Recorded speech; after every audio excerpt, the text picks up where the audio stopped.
예, 오늘은 광고 드린 것처럼 위드 코로나 마지막 날이면서 또한 마지막 주일이기도 합니다. 그동안 여러 가지로 정말 거의 2년 동안 굉장히 많이 힘드셨을 텐데 여러분 모두가 예배를 놓지 않고 현장에서 가정에서 함께 예배하신 여러분들을 정말 주님의 이름으로 칭찬드리고 또 주님의 이름으로 축복하고 또한 여러분께 감사의 말씀을 드립니다. 하나님은 연수한들교회를 사랑하실까요? 사랑하지 않으실까요? 네. 우리 하나님은요 연수한들교회 너무 사랑하시는 것 같아요.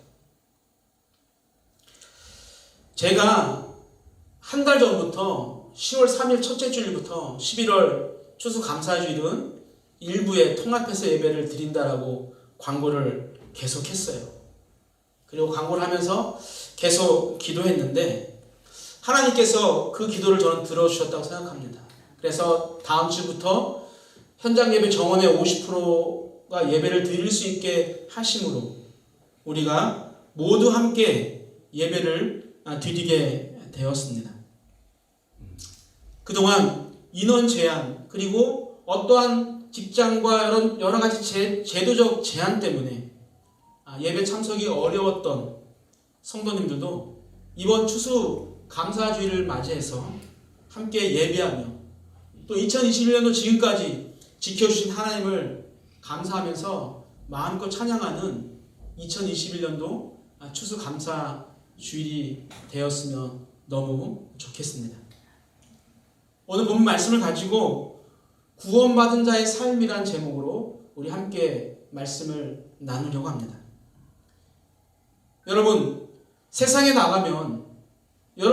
나가면 직장이나 아니면 학교에서 믿는 자와 믿지 않는 자를 어떻게 구별을 하시고 계십니까? 혹시 밥 먹을 때 머리를 잠시 숙이면 믿는 자고 그렇지 않으면 믿지 않는 사람입니까? 가방 안이나 손에 성경책이 들려져 있으면 믿는 사람이고 그렇지 않으면 믿지 않는 그런 사람입니까? 도대체 무엇으로 우리가 믿는 자와 믿지 않는 자를 구별할 수가 있습니까? 주일날 예배를 현장에서 아니면 영상으로 예배를 드리는 사람과 또 예배를 드리지 않는 사람을 우리가 구별해야 할까요? 우리는 믿는 자와 믿지 않는 자가 정말 구별이 어려운 시대를 우리는 살아가고 있다고 생각합니다. 어쩌면 믿지 않는 자들이 도대체 누가 믿는 자들인지 헷갈릴 정도의 삶을 우리가 살아가고 있을지도 모르겠습니다. 아니, 믿는 사람들조차도 지금 내 옆에 앉아있지만 저 사람이 과연 예수를 믿는 사람인가? 라고 의심할 정도로 우리가 살아가고 있을지도 모르겠습니다. 여러분, 믿는 사람이라고 해서 착한 줄 알았는데 나보다 더 악하게 살아가는 거예요.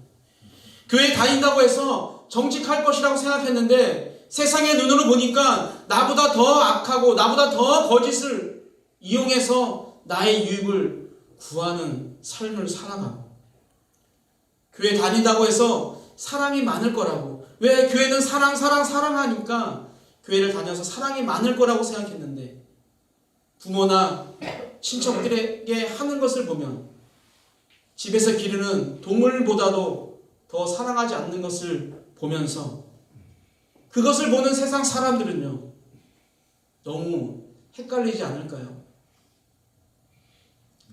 내가 믿는 자, 구원받은 자라는 사실을 우리는 무엇으로 표현을 할 수가 있을까요?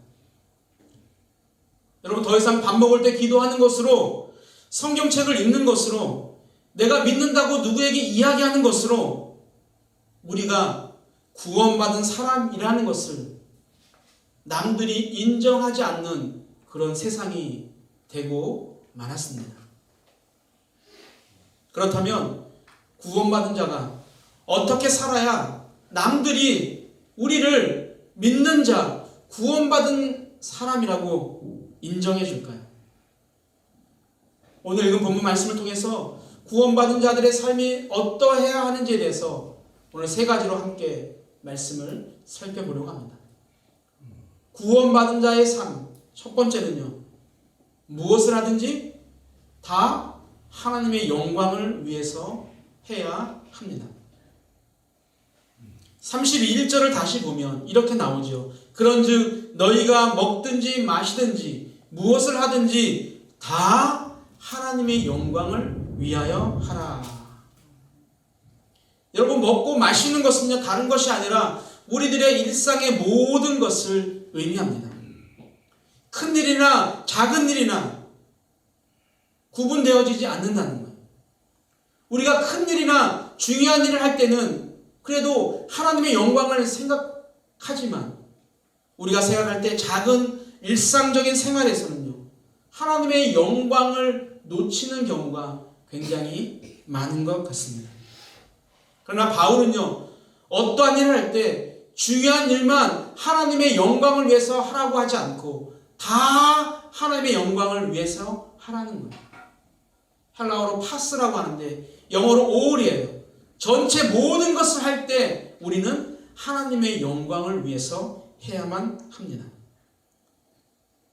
그래서 우리 구원받은 믿음의 사람으로서 작은 일이든 큰 일이든 내가 하는 방법이, 내가 행하는 행동이, 내가 하는 언어가 하나님께 영광이 되는 것인지 아닌지를 우리는 다시 한번 생각하고 말하고 행동을 해야만 합니다.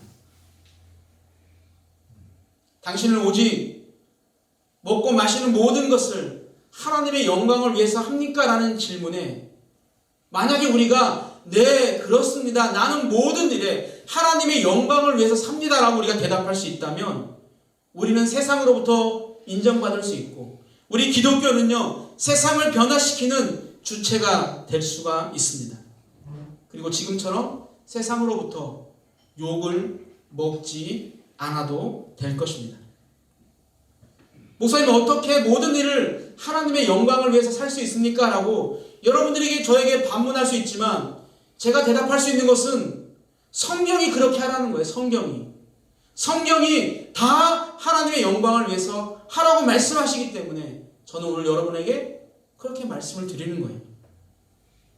여러분, 소유리 문답 1번에도 보면 사람의 제일 되는 목적이요, 돈을 벌고 명예를 가지라고 하는 것이 아니라 하나님을 영화롭게 하고 그를 영원토록 즐겁게 하라는 것이 소유리 문답에 나오는 우리 인간의 가장 첫 번째 되는 목적이라고 분명히 이야기하고 있습니다. 그렇습니다. 우리가 무엇을 하든지 하나님의 영광을 위해서 산다고 한다면 세상에는요, 그 어떤 문제도 일어나지가 않습니다. 오늘날 교회 안에 많은 문제와 갈등이 생기는 이유도 다른 것이 아니라 하나님의 영광을 위하지 않고 어떤 한 개인의 어떤 작은 공동체의 영광과 기쁨을 추구하기 때문에 생겨나는 것입니다. 무엇을 하든지 하나님의 영광을 위하여 하라는 이 말이 성경에 또 잘 기록된 부분이 있는데 우리 베드로전서 4장 11절 한번 읽어보도록 하겠습니다. 읽겠습니다. 만일 누가 말하려면 하나님의 말씀을 하는 것 같이 하고 누가 봉사하려면 하나님이 공급하시는 힘으로 하는 것 같이 하라. 이는 범사에 예수 그리스도로 말미암아 하나님이 영광을 받으시게 하려 함이니. 더 쉽게 우리가 쉬운 성경을 한번 읽어보겠습니다. 읽겠습니다. 말씀을 전하는 사람은 하나님의 말씀만을 전하는 사람이 되고 봉사하는 사람은 하나님이 주시는 힘으로 남을 도우십시오. 무슨 일을 하든지 예수 그리스도를 통해 하나님께서 영광을 받도록 하시기를 바랍니다. 여러분, 저는 목사이기 때문에 설교를 합니다. 우리 찬양단은 찬양을 하고 또 여러분은 오늘 예배를 드리고 있습니다. 과연 누구를 전하는 설교고 누구를 위한 찬양이고 누구를 위한 예배입니까? 설교와 찬양과 예배에 하나님의 영광이 빠진다면요, 오늘 강단에 선포되어진 이 말씀은요, 세상에 어떤 감동 있는 이야기보다 아주 재미없는 그런 삼류 소설이 될 것입니다. 우리의 찬양에 하나님의 영광이 빠지게 되어지면 BTS나 우리 송집사님 좋아하는 임영웅의 그런 감동의 노래와는 전혀 차원이 다른 아주 차가운 노래가 될 수밖에 없고, 예배에 하나님의 영광이 없으면 의미 없는 신교 모임이 될 수밖에 없는 것이죠. 오늘 우리의 찬양과 예배는 물론이고 세상에서의 모든 활동까지 하나님의 영광을 위한 것이어야 합니다. 혹 하나님의 영광을 위해 살다가 우리 앞에 고난과 고통이 찾아온다 할지라도 우리는 그것을 즐거운 마음으로 감당을 해야 하는 사람들입니다. 이유는 하나님이 그렇게 살라라고 명령하셨기 때문이고, 우리가 그렇게 살 때 세상은요, 우리가 입으로 내가 믿는 사람이라고, 내가 구원받은 사람이라고 이야기하지 않아도 세상은 우리를 구원받은 사람이라고 인정하게 될 것입니다. 둘째요, 구원받은 자라면 거치는 자가 되지 말아야 합니다. 성경이 말하는 거치는 자라는 단어는요, 부딪히는 자, 걸려 넘어지게 하는 자를 의미합니다. 따라서 구원받은 자라면 누군가와 부딪히는 자가 되어지지 말아야 하고, 나를 통해 누군가를 걸려 넘어지게 하는 자가 되지 말아야 한다는 이야기입니다. 나의 행동과 말로 인해서 누군가를 걸려 넘어지게 하고 누군가의 상처가 된다면 그것은 하나님의 영광을 가리우는 행동인 것입니다. 그로 인해서 교회 안에 분열이 생기게 되어지고, 그로 인해서 교회를 보는 세상의 눈이 부정적으로 바뀌게 되어지고, 결국은 그것으로 인해서 누군가는 교회를 떠나 실족하게 되는 안타까운 일이 생길 수 있기 때문입니다. 예수님께서 어린아이 하나를 실족해 하는 자는 어떻게 연자맷돌을 목에 메어서 바다에 던지는 것이 더 낫다라고 말씀하고 있는 것을 보면, 누군가를 걸려 넘어뜨려서 실족하게 하는 것이 얼마나 무서운 것인가를 우리는 잘 알 수가 있습니다. 교회를 떠나는 분들 중 세상이 힘들어서, 아니면 직장 생활이 힘들어서 떠난다고 하는 분은 별로 없어요.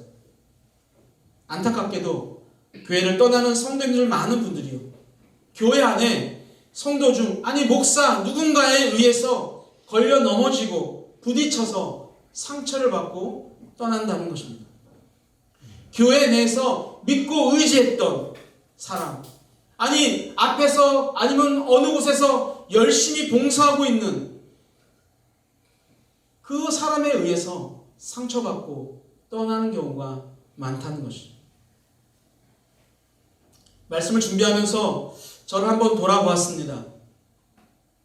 정말 짧은 목회 생활이었음에도 불구하고 저 때문에 상처를 받고 떠나신 분, 저 때문에 상처를 받고 계신 분들, 저 때문에 상처받고 아파했던 분들이 많이 있는 것 같아서 마음이 너무 아프고 사실 힘들었습니다. 왜냐하면요, 저 같은 목사에게 상처를 받는 것은요, 신앙에 있어서 굉장히 치명적이기 때문입니다. 성도에게 상처를 받으면 누군가가 위로해주면 마음이 돌아올 수 있지만, 목사에게 상처를 받게 되어지면 교회를 떠나거나 아니면 아예 신앙생활을 하지 않는 확률이 더 높기 때문이에요. 그래서 이렇게 기도했어요. 하나님, 이제부터는 저 때문에 실족받는 사람이 없게 해주세요. 그럴 바엔 저를 아예 목회를 내려놓게 해주십시오. 오늘 이 시간을 통해서 나의 부적절한 언어와 행동으로 남의 신앙에 상처를 주지는 않았는지, 나의 편안함을 위해서 다른 이에게 불편함을 주는 경우는 없었는지 우리가 돌아보아야 합니다. 사실 저를 포함해서 우리들은요, 나는 열심히 최선을 다하고 있으니까 나는 아니겠지라는 생각을 하고 사는 것 같습니다. 그런데 열심히 하는 것과 상처를 주는 것이요, 비례할 수 있다는 생각을 우리는 반드시 해야 합니다. 내가 사랑이라고 표현한 것이 상대방, 다른 사람에게는 고통이고 아픔일 수 있기 때문입니다. 지방에서 대학 생활을 마치고 집으로 다시 올라온 어느 대학생의 이야기입니다. 대학 4년을 마치고 본 교회에 다시 출석하게 되었는데 보는 성도님들마다 취업 이야기를 한다는 거예요. 대학 다닐 때는 같은 환경에 있었기 때문에 모두가 다 그것이 별로 신경 쓰이지 않았고, 또 자신은 미래에 어떤 꿈을 가지고 지금 준비하고 있는데 교회에 오니까 성도님들이 계속 취업 안 하니? 취업 안 하니? 취업 언제 할 거야? 라는 이 반복되는 질문이 너무나도 힘들다는 것입니다. 물론 성도님들의 마음은 제가 알죠. 그 학생에 대한 관심과 사랑의 표현입니다. 그러나 그 이야기를 계속 반복적으로 듣는 그 학생에게 있어서는요, 벗어나고 싶은 교회가 되고 마는 것입니다. 사랑이 아닐 수 있다는 것이죠. 힘들어하는 누군가에게 나는 위로라고 해서 생각해서 하는 말들이 더 큰 화살이 되어져서 상대방을 힘들게 하는 경우가 종종 있다는 것입니다. 여러분, 사랑은요, 내가 하고 싶은 말, 또 내가 알고 싶은 이야기를 하는 것이 아니라 상대방의 이야기를 들어주는 것이고, 또 내가 너와 함께하고 있다라는 것을 알려주는 것이 사랑이죠. 한번 말씀드렸죠? 내가 누군가를 사랑해서 누군가의 손을 덥석 잡는 것이 아니라 내 손의 온도가 그 상대방의 손의 온도와 같아질 때까지 기다렸다가 그 사람의 손을 잡는 것이 사랑이라. 여러분, 그렇다면 구원받은 우리는 남들과 부딪히거나 넘어지지 않게 해서 어디까지 우리가 조심을 해야 할까요? 32절을 보면 이렇게 이야기합니다. 유대인에게나 헬라인에게나 하나님의 교회에게나 거치는 자가 되지 말지니라고 이야기하죠. 오늘 우리는 바울의 이야기에서 해답을 찾을 수가 있습니다. 여기서 유대인, 헬라인, 하나님의 교회는요, 모든 사람을 의미합니다. 즉 구원받은 성숙한 성도라고 한다면 교회에 속한 사람이나 또 세상에 속한 사람 모두에게 거치는 자가 돼서는 안 된다라는 그런 말씀입니다. 구원받은 자는 교회에서나 또 세상에서의 생활이 같아야 합니다. 교회에서 사랑이 많고 배려심이 넘치는 사람이라면 가정이나 또 직장에서 사회에서도 사랑이 많고 배려심이 많은 사람이 되어야 합니다. 그런데 교회라는 울타리를 벗어나면 우리는 내가 사랑이 많은 사람인지 배려심이 있었던 사람인지를 까먹고 살아가는 것 같습니다. 자녀들이 가장 많이 갖는 의문점이 바로 이것이에요. 교회에서는 모두가 인정하는 사랑 많고 자상하고 배려심 많은 목사고 장로고 권사고 집사인데 집에만 오면 엄마 아빠가 돌변하는 거죠. 사랑과 배려심이란 단어를 모르는 사람처럼, 아니 믿지 않는 부모보다 더 독하고 배려심 없고 사랑 없는 그 부모의 모습을 보면서 그 아이들의 마음은 점점 닫혀지고 어떠한 계기가 되면 얼씨구나 하고 이제 교회를 떠나게 되는 경우가 혹시 여러분 주변에는 없습니까? 예전에 교회 아주 잘 다녔는데 지금은 다니지 않는 분들의 이야기를 듣다 보면 교회를 떠난 대부분의 이유가 교회 안에 있는 누구 때문이라고 이야기합니다. 예수님이 싫어서 떠났다거나 내가 볼 때 하나님은 계시지 않는 것 같아 라고 떠났다고 하는 사람은 아직도 한 분도 만나보지 못했습니다. 왜 많은 분들이 그렇게 누구 때문에 교회를 떠나게 되는 것일까요? 그것은 우리가 그들에게 거치는 자가 되었기 때문이고 우리의 행동이 교회와 또 사회에서 너무나도 많은 차이가 나는 것을 그들이 발견했기 때문입니다. 또한 세상 사람들이 원하는 그 높은 거룩한 수준에 우리가 따라가지 못했기 때문이기도 합니다. 그들과 똑같이 시기하고 질투하고 싸우는 모습을 보면서 그 사람이 보이지 않으면 여전히 뒷담화하는 그런 교인들의 모습을 보면서 야, 교회 다니는 너나 다니지 않는 나나 도대체 다른 게 뭐냐? 라고 하는 부정적인 가치관이 심어졌기 때문입니다. 사랑하는 우리 산적계 성도님들, 우리 성도님들은 믿음의 공동체에서뿐만 아니라 세상 어떠한 곳에서도 세상에 누구를 만나든지 거치는 자가 되지 않길 소망하고 교회에서 보이는 여러분의 모습이 세상에서도 동일하게 나타나게 되길 소망합니다. 교회를 세우는 일에 거치는 자가 되지 않기를 소망하고 연약한 믿음의 성도들에게 거치는 자가 되지 않기를 주님의 이름으로 축복합니다. 마지막으로 모든 사람을 기쁘게 하고 또한 많은 사람들의 유익을 구하는 자가 되어야 합니다. 왜 우리가 모든 사람을 기쁘게 하고 왜 남의 유익을 구하는 삶을 우리는 살아가야만 할까요? 좀 나부터 챙기면 안 될까요? 33절을 같이 읽어보겠습니다. 나와 같이 모든 사람을 기쁘게 하여 자신의 유익을 구하지 아니하고 많은 사람의 유익을 구하여 그들로 구원을 받게 하라. 아멘. 여러분, 구원받은 자로서 모든 사람을 기쁘게 하고 많은 사람들의 유익을 구해야 하는 이유는 다른 이유가 없어요. 그들을 어떻게 하기 위해서? 구원으로 인도하기 위해서입니다. 예수 그리스도의 참된 종이었던 바울은요, 자신 있게 나와 같이 살라는 거예요. 나와 같이 사람의 유익을 위해서 살라는 거예요. 그래야 그들이 구원을 받을 수 있다라고 말하고 있습니다. 바울은 남의 유익을 구하기 위해 살면서 자신이 받는 고통과 어려움이요, 구원을 얻게 하기 위한 것임을 알았기 때문에 그가 어떠한 고난과 고통에 있다 할지라도 그것을 힘들다거나 고달프거나 고난이라고 생각하지 않았습니다. 그래서 모든 사람을 기쁘게 할 수 있는 그 복음을 전하기 위해서 자신이 가지고 있는 모든 것을 배설물처럼 여기고 버렸던 사람이 바로 사도 바울입니다.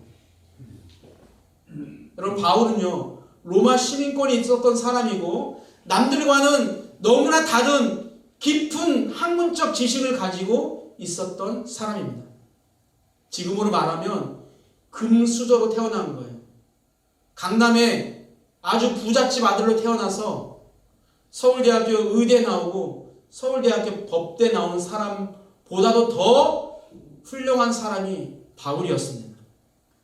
만약에 바울이요, 자신의 부와 명예와 기쁨을 위해 살기를 원했다면 그가 배운 지식과 로마 시민권을 가지고 얼마든지 행복한 삶을 살 수가 있었던 사람입니다.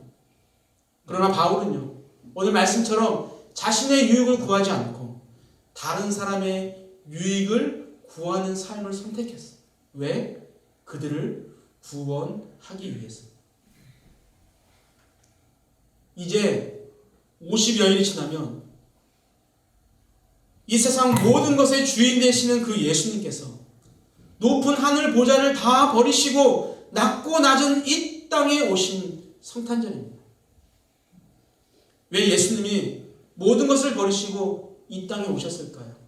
왜 이 땅에 낮고 천한 모습으로 오셔서 당하지 않아도 되는 그 수많은 고난과 고통을 우리 예수님은요 몸소 당하셨을까요? 그것은 자신의 영광이 아닌 모든 사람을 기쁘게 하고 유익하게 하시기 위함입니다. 우리는 그 예수님의 헌신과 낮아짐 때문에 우리는 구원받은 자, 하나님의 자녀가 될 수가 있었습니다. 이제 그 예수님의 낮아짐 때문에 구원받은 자로서 우리는 어떠한 삶을 살아가야 마땅할까요? 대부분의 세상 사람들은요, 자기의 유익을 구하지만 우리는 남의 유익을 구하는 삶을 살아야만 합니다. 세상에 많은 사람들이 자기의 영광을 위해서 살아가지만 우리는 하나님의 영광을 구하는 삶을 살아가야 합니다. 세상에 많은 사람들은 남을 쓰러뜨려야지만이 내가 출세할 수 있다라고 그렇게 악하고 독하게 살아가지만 우리는 남을 쓰러뜨리는 자가 아니라 남을 세우는 자로 살아가야 합니다. 이것이 구원받은 자의 삶의 모습입니다. 그렇게 우리가 살아가면 우리가 굳이 세상의 많은 사람들에게 내가 믿는 사람이라고 구원받은 사람이라고 말하지 않아도 역시 믿는 사람들은 다르다라고 하면서 세상은 우리를 구원받은 자라고 반드시 인정하게 될 것입니다. 그 교회를 2013년 마지막 송구 영신 예배를 기점으로 지하에서 개척을 하고 개척하고 나서 2년이 되지 않아서 네팔에 교회를 하나 헌당을 했습니다. 건축을 했어요. 연산들교회가 또 하나가 된 이후로 매년 바자회를 통해서 수익금을 행정복지센터 어려운 사람들에게 저희가 수익금을 기부해 왔습니다.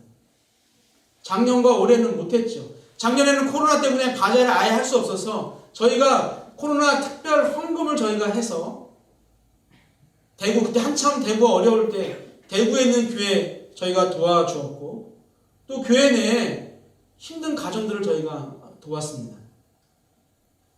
여러분, 개척교회로 어려움에도 불구하고 교회를 건축하고 또 어려운 사람들을 도울 수 있도록 함께 동참해 주신 성도님들께 시간이 많이 지났지만 다시 한번 감사의 말씀을 드립니다.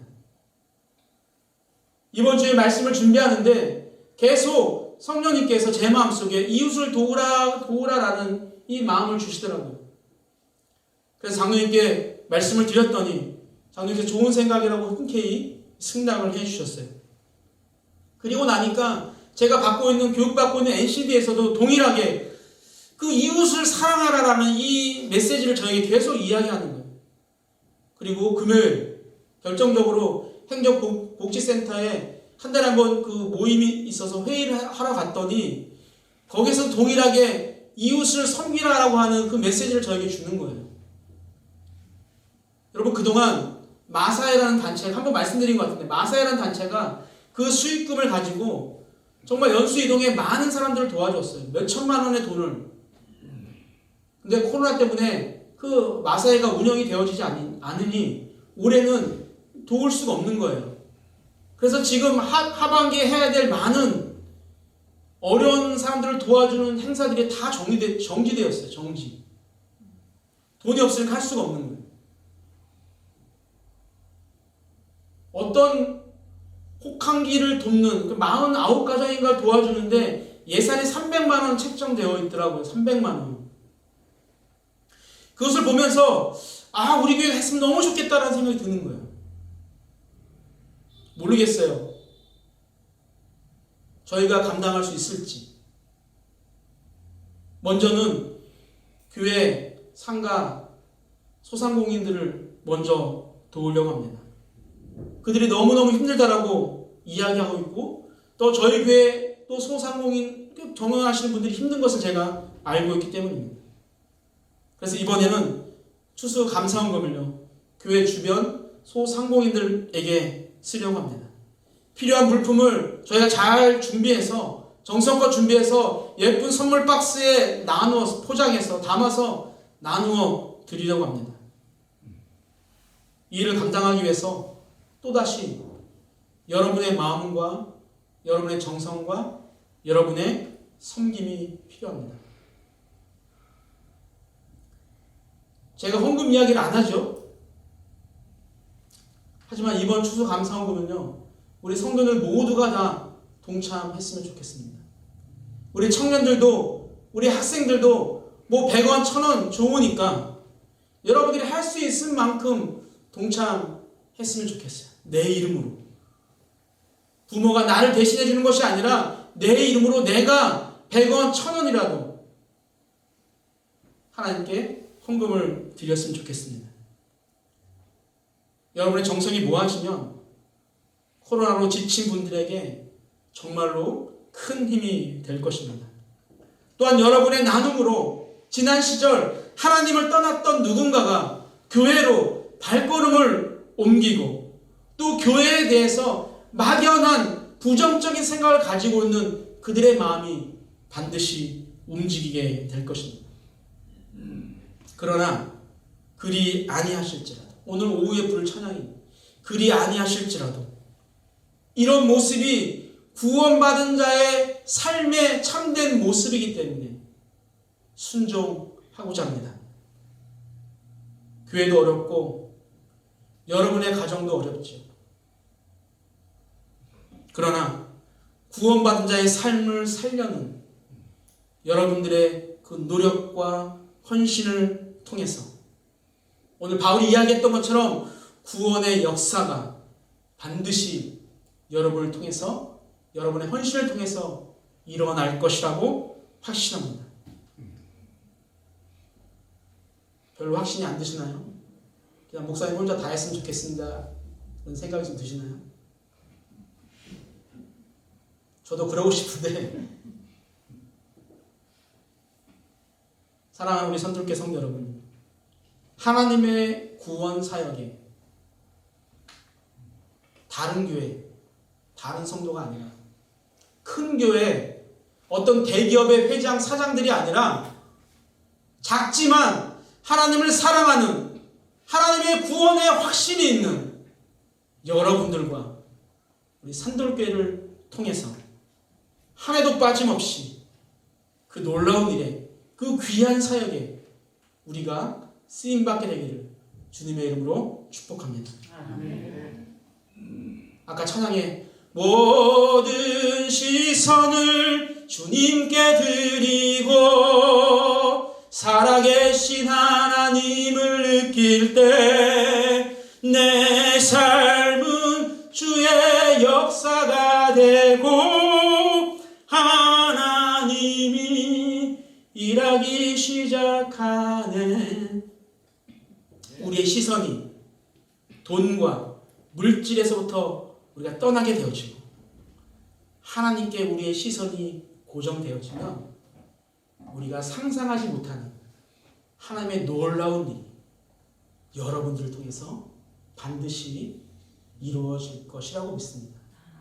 그렇게 되기를 주님의 이름으로 축복합니다.